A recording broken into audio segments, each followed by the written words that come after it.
UAE-യിലെ ജനജീവിതം വീണ്ടും സാധാരണ നിലയിലേക്ക്. സംഘർഷങ്ങൾ കയവന്നതോടെ ഈദ് അവധിക്ക് നാട്ടിലേക്ക് പോകാൻ തയ്യാറെടുക്കുകയാണ് നിരവധി പ്രവാസികൾ.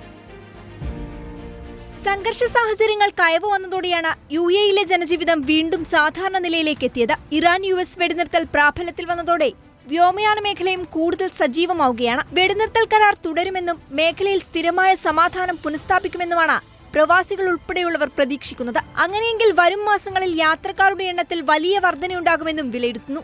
വരും ദിവസങ്ങളിൽ ടിക്കറ്റ് നിരക്കുകൾ കുറയുമെന്ന സൂചനയും ചില ട്രാവൽ ഏജൻസികൾ നൽകുന്നുണ്ട്. ഇന്ധനവിലയിൽ മാറ്റം വന്നതോടെ അധികം വൈകാതെ തന്നെ ഇതിന്റെ മാറ്റങ്ങൾ യാത്രക്കാർക്ക് ലഭിച്ചു തുടങ്ങുമെന്ന പ്രതീക്ഷയും ഇവർ പങ്കുവെക്കുന്നു. ഇത്തവണ വലിയ പെരുന്നാളിന് നീണ്ട അവധിക്ക് സാധ്യതയുള്ളതിനാൽ നാട്ടിലേക്ക് പോകാനുള്ള തയ്യാറെടുപ്പുകൾ നിരവധി പ്രവാസികൾ ആരംഭിച്ചു കഴിഞ്ഞു. ഇതിനു പുറമെ ഇന്ത്യയിൽ സ്കൂൾ അവധിക്ക് നാട്ടിലേക്ക് പോകാനായി കാത്തിരുന്ന പലരും ഇപ്പോൾ ടിക്കറ്റ് ബുക്ക് ചെയ്യുന്നതിനുള്ള തിരക്കിലുമാണ്. നിലവിൽ അടിയന്തര ആവശ്യങ്ങൾക്കായി നാട്ടിലേക്ക് പോകുന്നവരാണ് കൂടുതലായി യാത്ര ചെയ്യുന്നത്.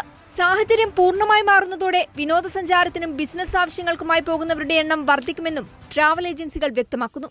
പല വിദേശ വിമാന കമ്പനികളും സർവീസുകൾ നിർത്തിവച്ചിരുന്നിടങ്ങളിൽ നിന്ന് ഉടൻ തന്നെ പുനരാരംഭിക്കുമെന്ന വിവരങ്ങളും പുറത്തുവരുന്നു. Reporter, Dubai.